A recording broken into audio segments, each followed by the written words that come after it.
శుభాంశు శుక్లా అంతరిక్ష ప్రయాణం. ఆయన అక్కడ ఎన్ని రోజులు ఉంటాడో తెలుసా? పూర్తి వివరాలు మీకోసం. భారత యువ వ్యోమగామి శుభాంశు శుక్లా చరిత్ర సృష్టించారు. అమెరికాలోని ప్రైవేట్ స్పేస్ సంస్థ యాక్సియం స్పేస్ చేపట్టిన మానవ సహిత అంతరిక్ష ప్రయోగం యాక్సియం 4లో భాగంగా ఆయన అంతర్జాతీయ అంతరిక్ష కేంద్రం వైపు తన అంతరిక్ష యాత్రను ప్రారంభించారు. ఈ ప్రయోగం ద్వారా శుభాంశ్ ప్రైవేట్ అంతరిక్ష ప్రయాణం ద్వారా ISSకు వెళ్ళిన తొలి భారతీయుడిగా గుర్తింపు పొందారు. భారత కాలమానం ప్రకారం మధ్యాహ్నం 12 గంటలకు ఫ్లోరిడాలోని నాసాకు చెందిన కెనడీ స్పేస్ సెంటర్ నుంచి స్పేస్ ఎక్స్ తయారు చేసిన ఫాల్కన్ 9 రాకెట్ నింగిలోకి దూసుకెళ్లింది.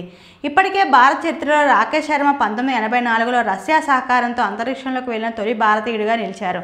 ఆయన తర్వాత దాదాపు 4 దశాబ్దాలుగా ఇలాంటి ఘనత ఎవరూ సాధించలేదు. ఇక ఇప్పుడు శుభాంశు శుక్లా అదే గౌరవాన్ని ప్రైవేట్ మిషన్ ద్వారా అందుకున్నారు. ఈ ప్రయోగం కేవలం ఒక స్పేస్ ట్రిప్ మాత్రమే కాదు, భారత శాస్త్ర పరిశోధన ప్రస్థానానికి ఒక పెద్ద అడుగుగా నిలిచింది.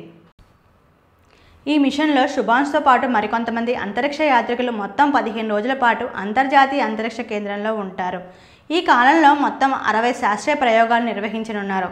వీటిలో శుభాంశు శుక్లా ఒక్కడే 7 కీలక పరిశోధన బాధ్యతను స్వీకరించారు. ఈ ప్రయోగాలు ప్రధానంగా భారరహిత స్థితిలో శరీరంపై కలిగే ప్రభావాలను విశ్లేషిస్తారు. ఎముకలు, కండరాలు, రక్తనాళాలు, రోగనిరోధక వ్యవస్థ వంటి శరీర భాగాలపై అంతరిక్షంలో ఉండే ప్రభావాలను శోధిస్తారు. దీర్ఘకాల అంతరిక్ష ప్రయాణాల్లో ఆరోగ్యాన్ని ఎలా కాపాడుకోవాలో ఈ ప్రయోగాల ద్వారా విలువైన సమాచారం సేకరించనున్నారు.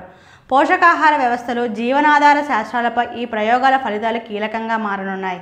అంతేకాక శుభాంశ్ నాసా నిర్వహించే 5 ఉమ్మడి అధ్యయనాల్లో పాల్గొనున్నారు.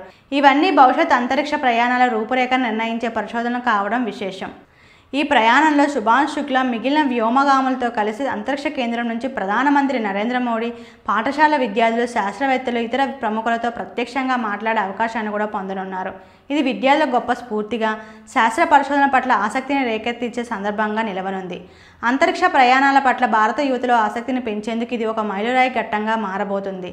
రాకేష్ శర్మ తర్వాత మరెవరూ మన దేశం తరపున నింగిలోకి వెళ్ళలేదు. శుభాంశు శుక్లా ఈ ఖాళీని తీరుస్తూ భారత శాస్త్ర పరిశోధన ప్రాధాన్యతను ప్రపంచానికి చాటారు. ఇది కేవలం శుభాంశు వ్యక్తిగత విజయమే కాదు, భారత అంతరిక్ష పరిశోధన భవిష్యత్తుకు ఒక స్పష్టమైన దిశగా భావించవచ్చు. ఇలాంటి మరిన్ని ఆసక్తికరమైన విషయాల కోసం తెలుగు డెస్క్ ఛానల్ సబ్స్క్రైబ్ చేయడం మర్చిపోకండి. Thank you for watching.